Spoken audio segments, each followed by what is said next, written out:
Let me know when you're ready. Just say yes. Welcome to the Apartment Rockstar podcast. Join the Apartment Rockstar, Robert Martinez, a real estate industry icon and a two-time National Independent Renter Owner of the Year, as he interviews the best in multifamily apartment investing and management. Follow his journey to 10,000 units and beyond. All right. Hey, everybody. So welcome back to episode 2 of the Apartment Rockstar podcast relaunch. Y'all know we had this a while back, kind of fell out of it, but we're back in it again. Your network is your net worth. We got to share what we're hearing in the field because today's a crazy market.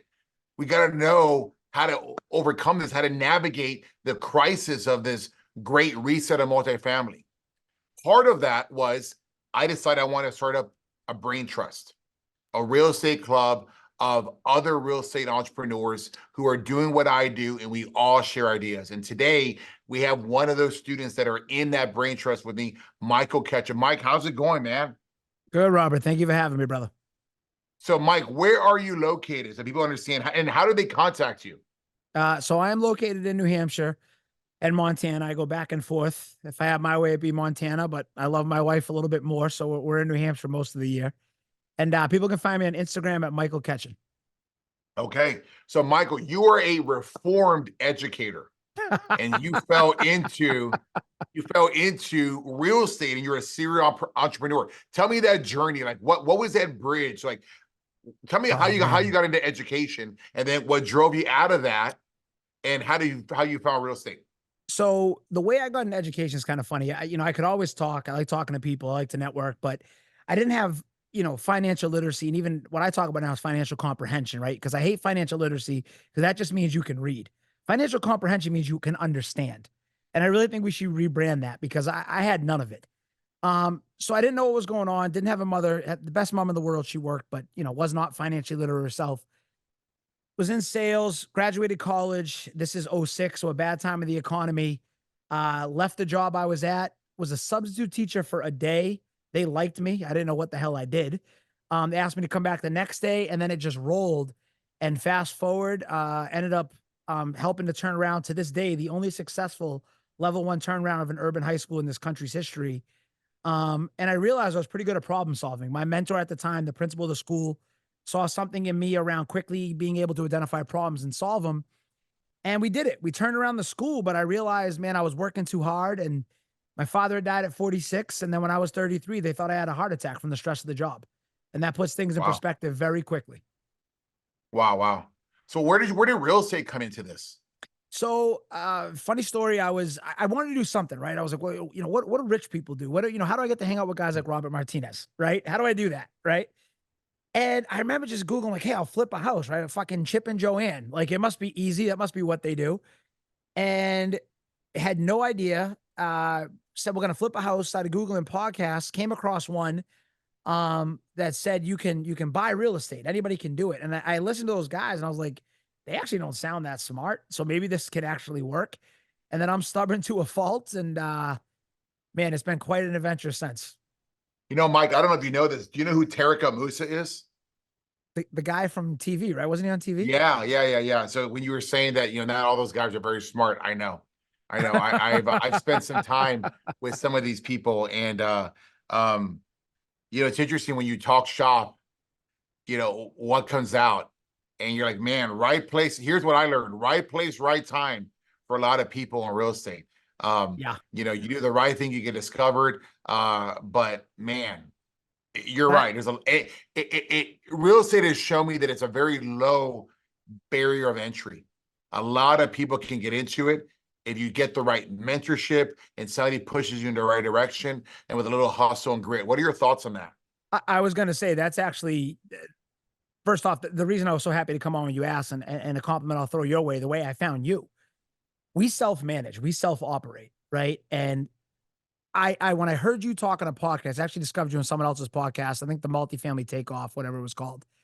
And I reached out right away because I said, this is one of the few people I've ever heard talk with. This guy, I hadn't met you yet, but I said, man, this guy, he thinks like I think. Like, he talks, he's direct, he's no nonsense, he's hands-on. And you said something a second ago that I tell everybody, real estate is a very low barrier to entry with a lot of bad actors. It's a very high barrier to survive and thrive. And that's the difference. And that's where mentorship and education. I spent more on education last year, gladly, self-choosing to, as an entrepreneur than I ever spent on college. And my portfolio tripled 1 year investing and betting on myself because I was mentally ready for it, including programs like yours. Isn't that crazy? Isn't that crazy? Like, the education, because you came from the education world, right? The Yep. education system tells us to do this. Go to school and get good grades so you can get a good job, and then you go do that, and then you're taught, oh, max out your 401k, and so you can have a good retirement. But man, by the time you get to be 65 or 70, you feel Yeah. old. Things don't Yeah. work right the way they used to. And yeah, maybe you got to $1 million or $2 million of putting in your 401k. I know very few millionaire 401k guys. Very few. The guys that I know that are millionaires have made their money through real estate. And some of the issues that you have with real estate, right, are the expression I like to use that I borrowed from a friend of mine. Real estate's easy. People are difficult. And that's the thing, is you got to be able to handle people. And it seems like you were really good at problem solving. You're really good at handling people and creating this vision for yourself. And you created the Commonwealth Collective. Tell Yes. me what that is. So that is myself, Matthew Hitchcock, and my beautiful wife, Hannah Ketchen. The three of us own the company together. And when we started, and just like I tell people, right? Like, I think I'm a really good real estate investor. I am a learning and falling forward. I won't curse because I don't know how this program is. Falling forward, business owner, right? So when we all started, we had a company slogan, GSD, right? And it was just get shit done. And that was the mantra. I mean, we flipped houses completely in mold.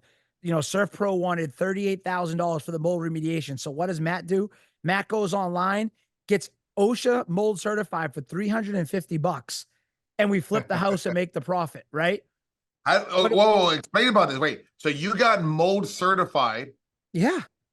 and then what did you do? Well, so what we did, again, right? Looking back, Commonwealth Collective's core philosophy is being born. We have a few rules. We have number one, GSD, right? Get shit done. Number two, there are no problems. There's only solutions we haven't found yet. And then number three, total accountability. Number four, bet on yourself. And these deals kind of encapsulated all of those things. So the deal comes to us. We had no idea what the hell we were doing. It was our third deal. And they said, hey, there's this brand new house. It's beautiful. This is, coming out of this is 2017, 2018. And they said, it's great, but it's been abandoned for a couple of years because there was a flood due to insurance. The whole basement flooded out, was molded out. All the profit was like 70 grand if you could get down the mold remediation. So we're sitting here like, we got to figure it out. We got to figure it out. There's no problems, only solutions. Well, what does everybody do? I go get a mold remediation company. I do this. Well, what if we became the mold remediation company? Oh, well, the liability, right? We're talking to attorneys. How would you subjugate that? Okay, well, you go behind the same layer of protection. Well, sure enough, we took the time. You get the same certification that an OSHA gets, and it's a $350 certification and an online test. And suddenly we got approved by our lender to do the mold remediation ourselves. Good for you. How interesting. Okay. Well, Yeah. there you go. You're very resourceful. You felt you saved yourself a bunch of money in that. So as you've been building your business, right? Yep. And when did you start your business? We started technically 2016. We did the first deal in April of 2017. What have been the challenges since that time? Where do I start? You get And how did you overcome them? We've had buildings. We've had buildings get shot at. We've cleaned up. So we buy a lot of C-class areas and budding areas. That's the old dean of students in me. I mean, I was in charge of, you can Google Lawrence, Massachusetts. Just get ready. You'll see some interesting things. MS-13, gang members, Latin Kings. I'm driving through the Those are my projects. I'm cousins, dragging man. kids to school. Huh? Those are my cousins. Those are your cousins? Say hi Yeah, for me. maybe. But so it was that kind of clientele, but we were used to it. So we've dealt with, lawsuits. We've dealt with capital. The story I tell everybody, though, where our character was truly tested.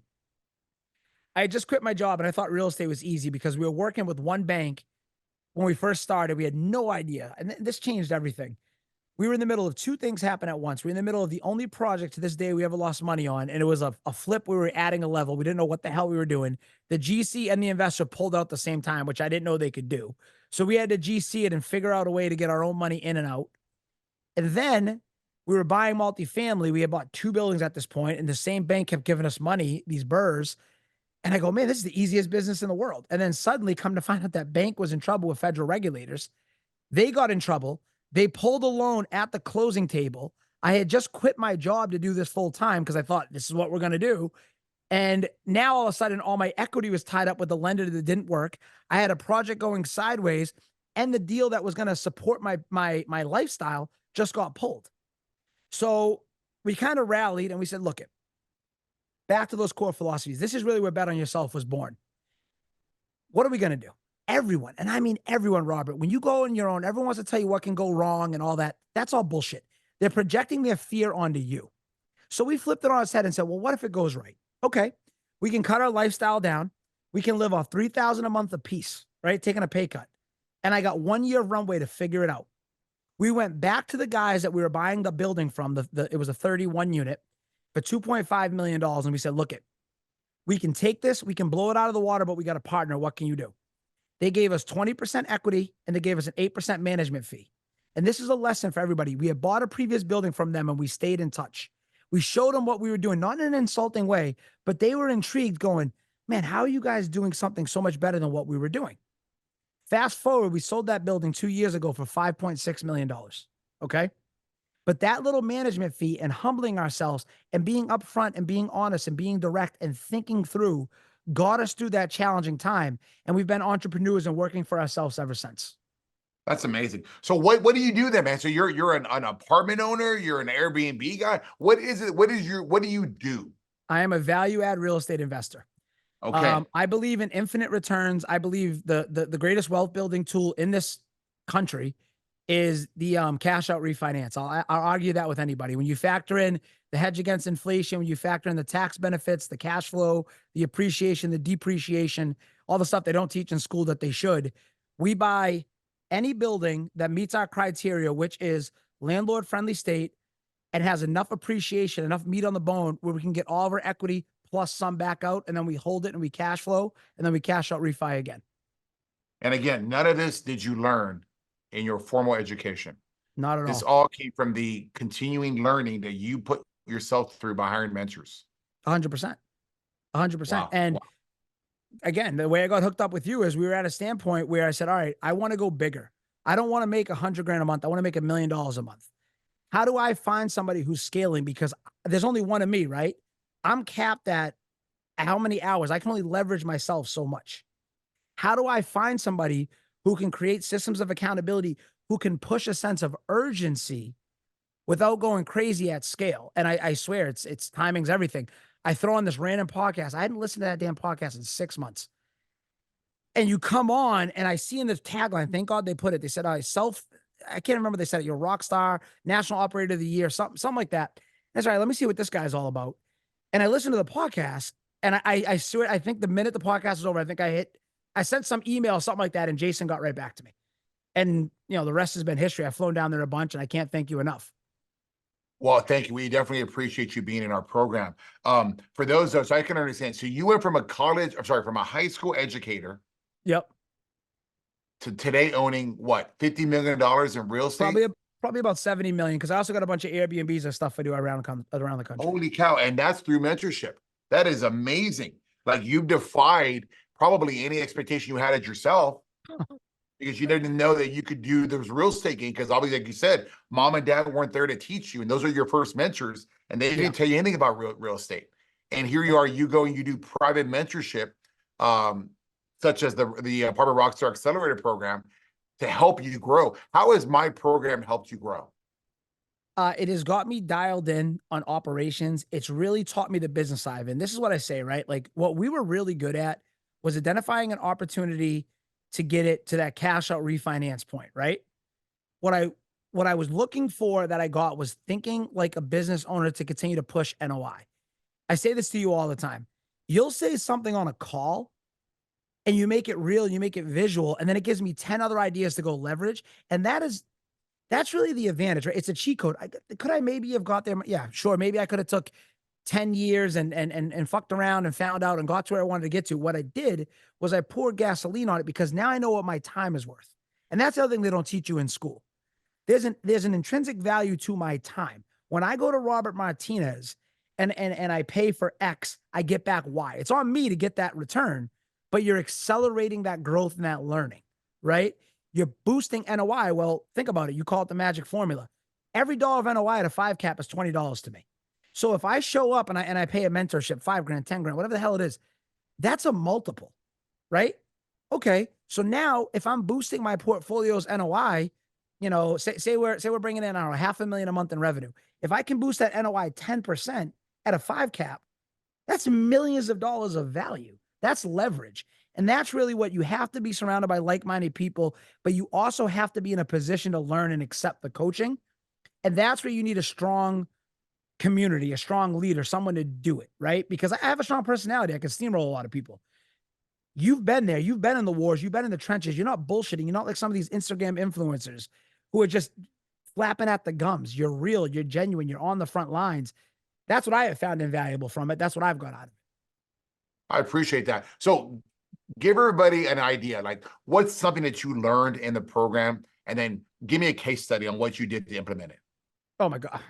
There's so many. Okay. Looking at our NOI boosters, right? We used to always have it in our head, like ways to boost NOI. It was basic stuff. I'm going to rattle just some of them off, but okay. We took our monthly walkthroughs, we redefined them to what we call a clean, safe, ready process, right? What did that do? That cut down on expenses and things that were missed. That boosts NOI. We took our 90-day look ahead. We used to only look 30 days out on leases. Now we're at a 90-day look ahead process where we're evaluating every tenant.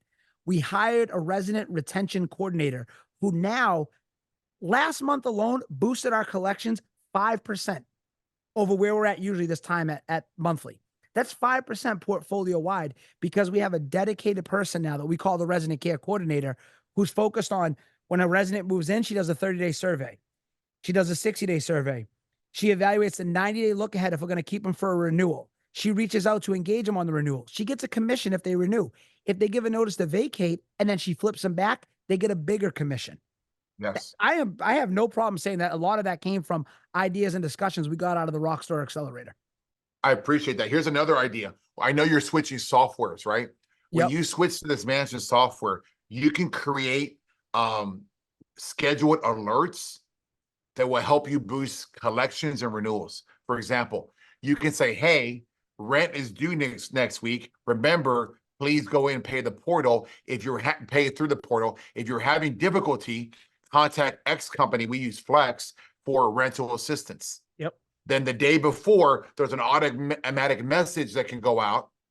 Hey, rent's due tomorrow. Don't forget, pay on the portal to avoid a fee coming to the office and paying. Yep. If you need rent assistance, go to Flex. Here, rent's due today.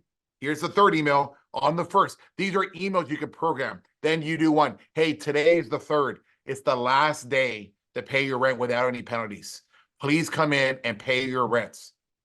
If you need help, call Flex.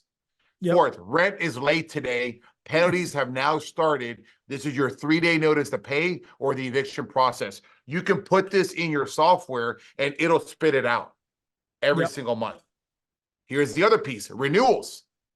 A 30-day check-in. Hey, hope you're enjoying your move-in. If you have any questions, please contact us in the office. Say it's halfway through, 180 days in. You're 6 months through your lease. We hope you're having a wonderful time. If it's less than enjoyable, please contact us. All of these are just automated. And that's the key, is staying in contact, having focus. You're having success right now because you got a care coordinator, and that idea you borrowed from here, right? But it's focus. That person alone increased your collections by 5%, which is probably millions of dollars on your portfolio, which outweighs her cost. Yep. And she's doing that. That's all her job. She doesn't deal with any kind of resident issues. Hey, you need to pay. Hey, when are you going to come in and pay? It's huge. It's just slowing it down and creating focus. So that's what you got to have. That's how you become from the solopreneur to the entrepreneur. You can scale that. You know what's fun is when you add a second person to that team. That becomes fun because you're like, wow, we're growing. Look at all the things we're getting. Because if I got that much output from one person, you're going to get that much more out of a second person. So that's amazing for us. I really appreciate you sharing that. What advice would you get now that you're here through the program and you've grown your portfolio a little bit? You had the courage to press longer or press harder and take more risk. And you got these automations that you have with your resident cares. What advice would you give people now that are just kind of like, I don't know, getting started in their own business? I in my opinion, I think we are about to have the greatest wealth creation opportunity. I said COVID would be the best, and I actually think it's now better. And the reason I say that is it's so funny to me, the psychology of people. The alleged opportunity that everyone said coulda, shoulda, woulda. If I was back in '07, if I was back, blah, blah, blah, I would do it. Well, now's the time. So you have a choice right now. You can sharpen your iron and you can get ready to strike, or you can sit on the sideline and watch the rest of us win. And if you can't bet on yourself, if you can't get in the arena, well, then, no risk it, no biscuit. And now is the time to start preparing, because what I believe, okay, and I challenge anybody out there, please, or hit me up, Michael Ketchen on Instagram. I'll happily debate it. I see, I'm not that smart. I listen to people who are a lot smarter than me, people like yourself, McElroy, other guys in the space that I respect. It's a supply and demand imbalance.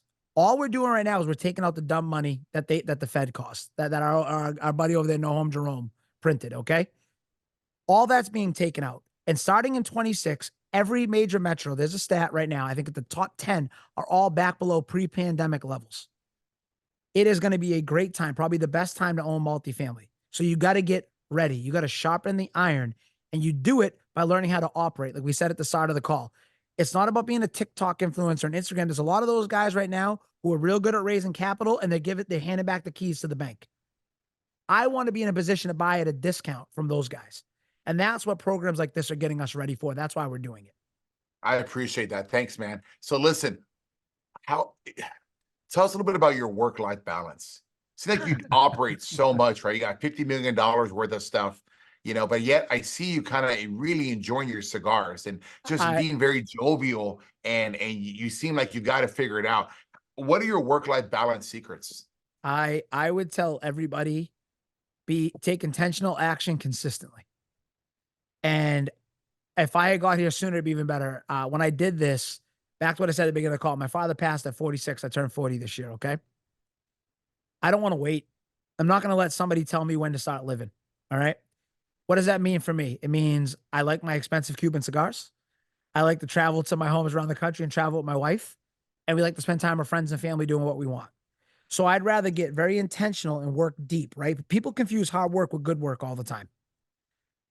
I want to work good. I want to be intentional. I want to leverage. So if I might only do 1 to 2 transactions a year, but if those 1 to 2 transactions lead to millions of dollars, right? Through appreciation, depreciation, cash flow, and cash out refinance proceeds, I want to be in that position.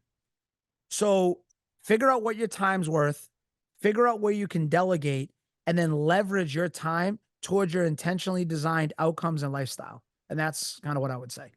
I would add that I think your work-life balance is amplified by the fact that your wife is a part of your business. Oh, 100%. I think the fact that she knows exactly what the goal is, your business partners, your pillow talk is probably different than other pillow talk with people. I think when you can go out and celebrate your wins and have a fantastic dinner with your wife, she understands how this occurred, doesn't take it for granted.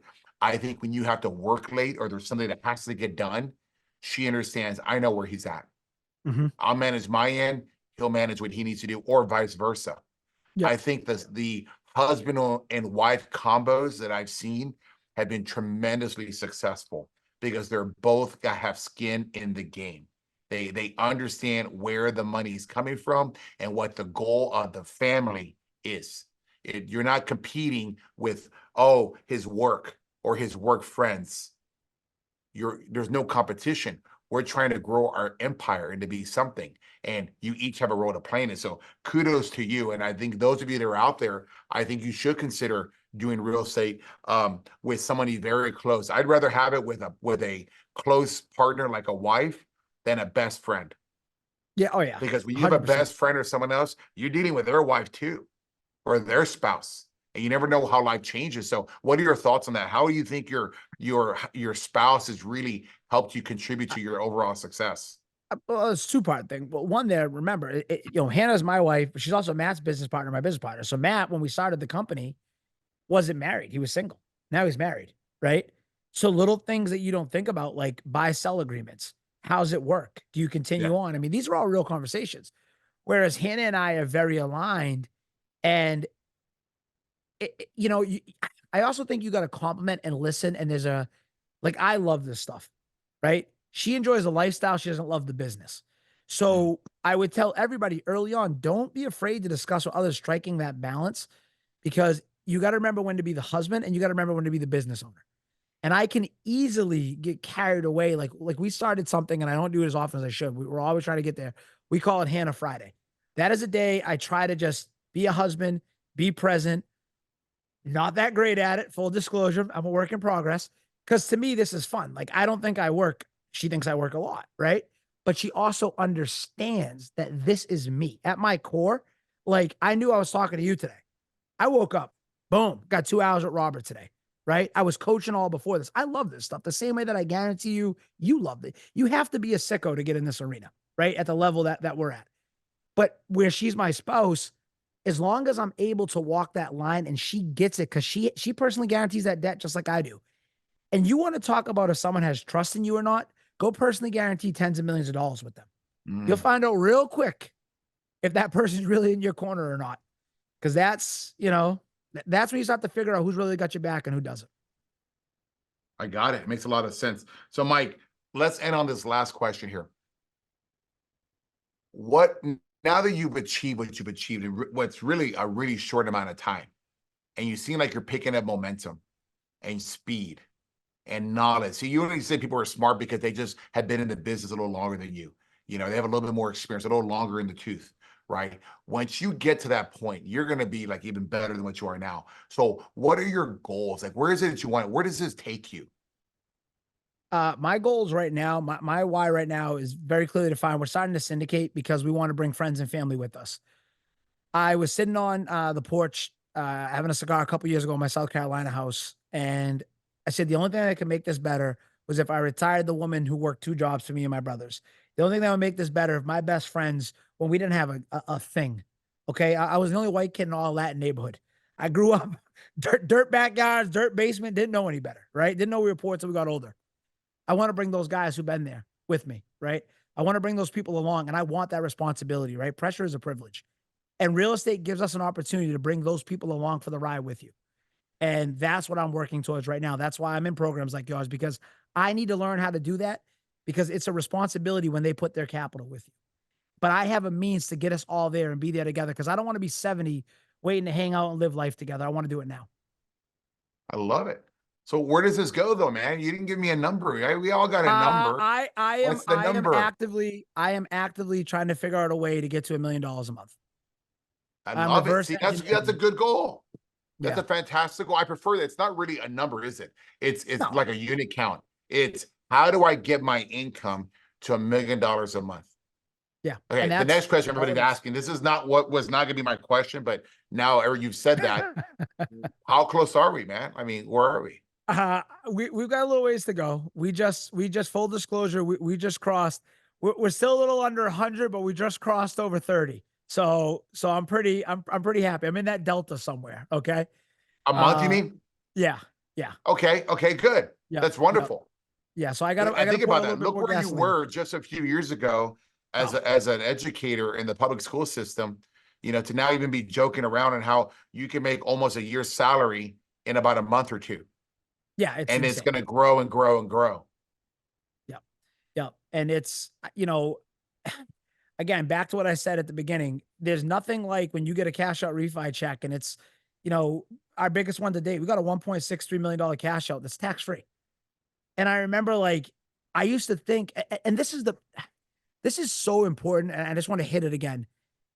We're all capable of so much more when we get exposed to it, right? When we get exposed to, when I can go down, and I'm gonna bust on you real quick because you said something to me. We were sitting at dinner in Houston a couple months ago, and I was telling you about some stuff I was thinking about doing, education, mentor, all that wise. And I said, yeah, I pay for it. And this is what people don't see. I pay for it because it gets you sitting here with me, right?